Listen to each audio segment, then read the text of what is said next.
মনে রাখবেন, বাংলাদেশের যে তিনজন আলেম, আল্লামা আলাউদ্দিন জিহাদি, হাসানুর রহমান হুসাইন নকশবন্দি এবং গোলাম রব্বানী কাশিমি, মাওলানা তামিম বিল্লাহ সহ অনেকে যারা গেছেন, এরা ফিলিস্তিনের মুসলমানদের অবস্থা অবলোকন করার জন্য, দেখার জন্য গিয়েছেন। ওনারা দেখেছেন এদেরকে নিয়ে কুচুকরি মহল গ্রেফতারের দাবি জানাইতেছে, এদেরকে নাকি এয়ারপোর্টে আসলে গ্রেফতার করবে। এ বুকার দল, তোমার যদি সামর্থ্য থাকে তুমি একবার ফিলিস্তিন যাইয়েই দেখাও। তবে আমরা কখনো মুসলমান হয়ে ইসরায়েল ইহুদির পক্ষে কথা বলবো না, ইহুদিদের কোনো কাজে সহযোগিতা করব না। কথা বলে না কেন? সহযোগিতা করবেন?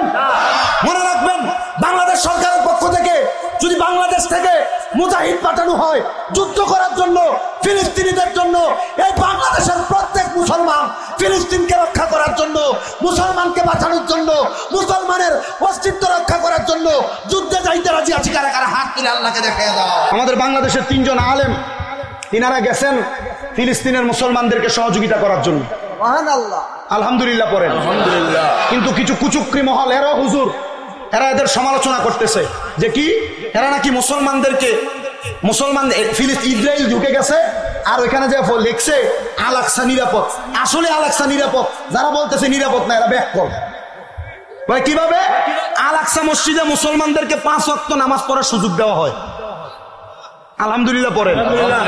এবং প্রত্যেক দিন 1 ঘন্টা করে সময় মুসলমানদের জন্য উন্মুক্ত করে দেওয়া হয়, টুরিস্টদের জন্য উন্মুক্ত করে দেওয়া হয়।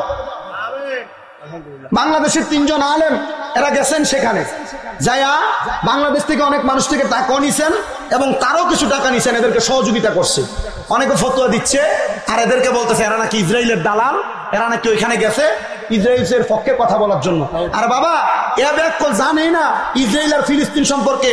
বর্তমান যে ফিলিস্তিনের আল আকসা মসজিদ সহ গাজা রাফা এরিয়া যেখানে হামলা হচ্ছে, ওই এলাকার ভিতরে ঢুকতে হইলে ইসরায়েলের ভিসা নিয়ে ঢুকতে হবে।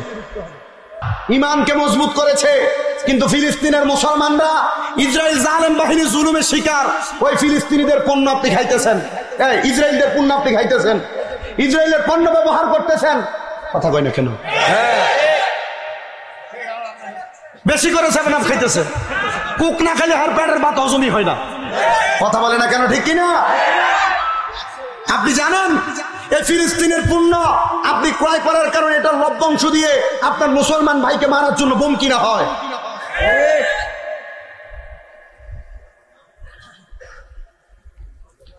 পানির বোতল নামাই দিছি কেন জানেন?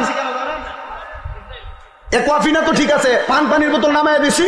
এই পানির পণ্য প্রাণ কোম্পানির মালিক যে কাদিয়ানি নবী দাবি করছে, আমরা জানি আমাদের নবী লা নবিয়া বাদি, এই নবীর পরে কোনো নবী নাই।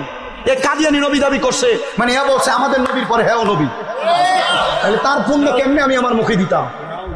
কিভাবে আমি আমার মুখে দিব তার পুণ্য? আমার বিবেক বাধা দেয়। কিন্তু আবার দেখেন, আমাদের বাংলাদেশের তিনজন আলেম, তিনারা গেছেন ফিলিস্তিনের মুসলমানদেরকে সহযোগিতা করার জন্য।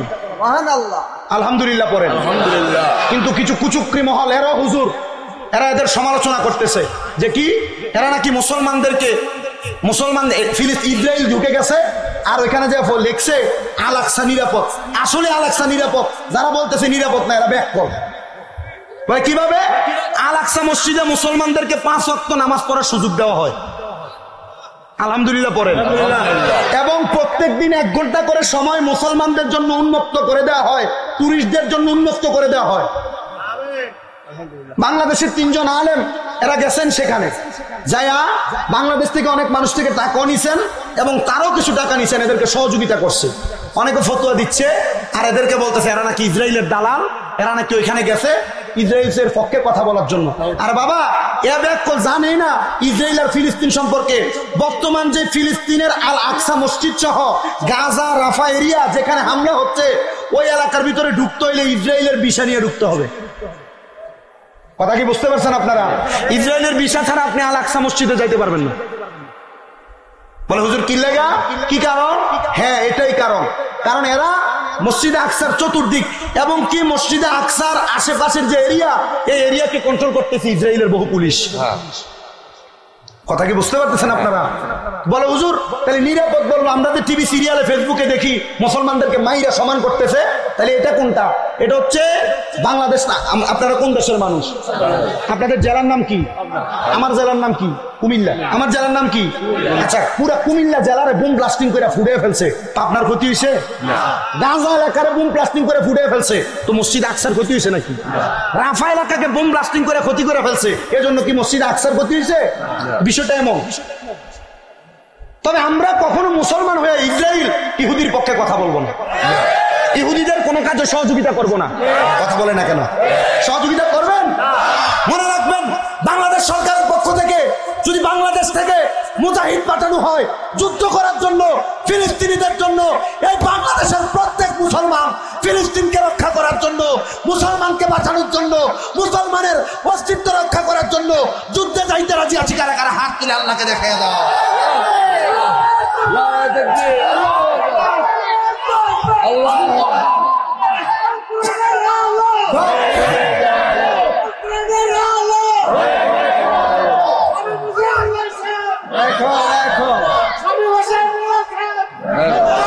মনে রাখবেন, বাংলাদেশের যে তিনজন আলেম, আল্লামা আলাউদ্দিন জিহাদি, হাসানুর রহমান হুসাইন নকশবন্দি এবং গোলাম রব্বানী কাশিমি, মাওলানা তামিম বিল্লাহ সহ অনেকে যারা গেছেন, এরা ফিলিস্তিনের মুসলমানদের অবস্থা অবলোকন করার জন্য, দেখার জন্য গিয়েছেন। ওনারা দেখেছেন এদেরকে নিয়ে কুচুকরি মহল গ্রেফতারের দাবি জানাইতেছে, এদেরকে নাকি এয়ারপোর্টে আসলে গ্রেফতার করবে। এ বুকার দল, তোমার যদি সামর্থ্য থাকে তুমি একবার ফিলিস্তিন যাইয়েই দেখাও,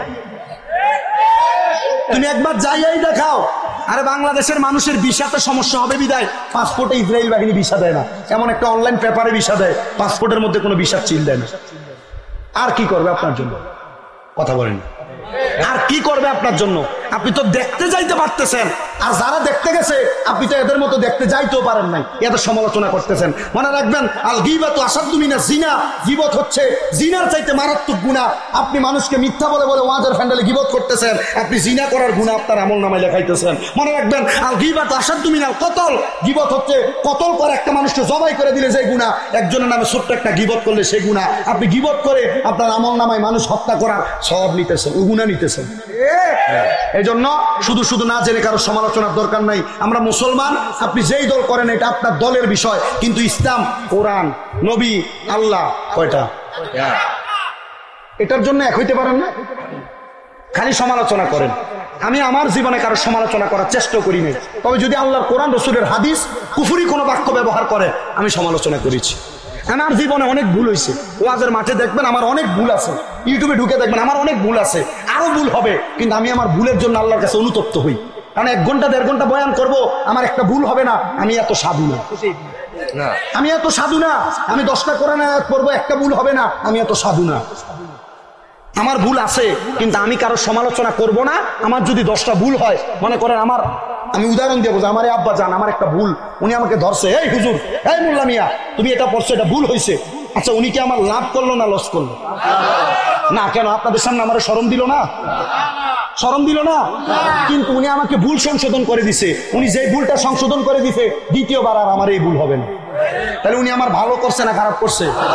এর জন্য আমাদের উচিত, আমরা কোনো মুসলমানের দ্বন্দ্বে লিপ্ত হব না, আমরা একসাথে সমঝোতা করে চলবো, যেন মুসলমান মারামারি না হয়, দাঙ্গা হাঙ্গামা না হয়। আমরা মুসলিম জাতি শান্তি প্রতিষ্ঠার জন্য একগ্র থাকবো, বাংলাদেশের সব দিক থেকে সাম্প্রদায়িক সম্প্রদায়তা রক্ষা করে চলবো। কারণ এটা রক্ষা করে চলতে পারলেই দেখবেন আপনি দুনিয়াতে ইসলামের দাওয়াত ঠিকভাবে দিতে পারতেছেন না। মারামারি করবেন অন্য ধর্মের মানুষের সাথে, পিড়াপিড়ি করবেন অন্য ধর্মের মানুষের সাথে, যাইবেন এদের মূর্তি ভাঙার জন্য না। ইসলাম এটা শিক্ষা দিছে। আল্লাহ আমাদেরকে বোঝার তৌফিক দিন। আমিন। এই দেশে যেহেতু সব ধর্মের মানুষ আছে, আমরা ওই ধর্মের, এই যে আজকে আমার সাথে দেখা করতে আসলো যে একজন, নাম নাকি, একজন আসছে হিন্দু ধর্মের মানুষ, এই যে আপনাদের ঘরে দেখা করে গেল, তো উনি আসছে কেন? উনি না হিন্দু, উনি কেন আসছে? এজন্য কি আপনি ওরে বাইর করে দিবেন? উনি আসছে, এটা আমাদের জন্য ভালো। উনি কোরআন শুনতে আসছে, মাহফিল শুনতে আসছে, উনি শুনুক, শুনে যদি হেদায়েতের পয়সা আসে, এটা আমাদের জন্য ভালো। কথা বলে না কেন? উনি নিজেই বলতেছে যে ওই দিন বদলুর রশিদ মিয়ার ওয়াজ শোনার জন্য গেছে। তাহলে এটা কি ভালো দিক না? আপনি একজন বিধর্মীর সাথে যদি খারাপ ব্যবহার করেন, চিন্তা করবে, দেখছো মুসলমানের ব্যবহার কত বাজে। কথা বলে না কেন? আমি আমার এমন নরম ব্যবহার দেখাবো অন্য ধর্মের মানুষকে, সেজন্য আমার সুন্দর ব্যবহার দেখে ইসলামের ছায়া চলে আসে। আমি বাজে ব্যবহার করব না, সুন্দর ব্যবহার করব। আল্লাহ করার তৌফিক দান করুন, করেন আমিন। লা ইলাহা লা ইলাহা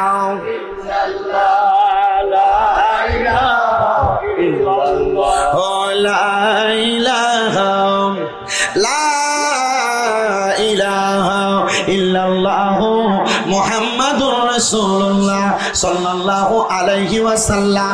এবার যখন ওই মুসলমান ইমানদারের রূহটা কবজ করে ফেলবে, টের পাবে। কষ্ট হবে না? কেন হবে না? ইমানদার, বলেন কেন হবে না? এমন ইমানদার আমাদের হওয়ার, আমি এটাই বুঝাইতে চাইছি আপনাদের।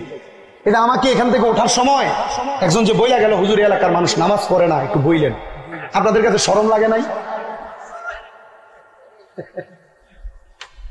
মনে কষ্ট যাচ্ছে আপনাদের? আব্বাজি মনে রাখবেন, দুনিয়ার সময়টা, দুনিয়ার জিন্দেগি অল্প সময়ের জিন্দেগি, কাটায় চলে যাবেন। আপনার স্ত্রী 2 দিন 3 দিন 5 দিন 1 মাস কান্না করবে, এরপর শেষ। আপনার সন্তান অল্প কিছুদিন কান্না করবে, শেষ। এখানে অনেক অনেক মুরব্বী আছে, জিজ্ঞাসা করো এদের বাপ মার কবর যেই কবরস্থানে দিছে নিয়ে যদি দাঁড় করায় দেওয়া হয়, বাবা মার কবর কোনটা চিনিয়ে দিতে পারবেন? আপনি কি নিয়ে বাহাদুরি করেন বাবা? কি নিয়ে বাহাদুরি করেন? মা বোন যারা পর্দার আড়ালে আছো, স্বামীর কথা শোনো না, স্বামীকে ধমক দাও, স্বামীর কথা না মাইনা তুমি ভাঙ্গুরা বাজারে চলে যাও। মা মনে রাখো, ওই স্বামীকে নারাজ করে জান্নাতে যাইতে পারবা না। কথাগুলো বলে দিয়ে যাই, ছোট মানুষ চেষ্টা করেন এগুলোর উপর আমল করতে, ইমানটাকে পাকাপোক্ত রাখতে।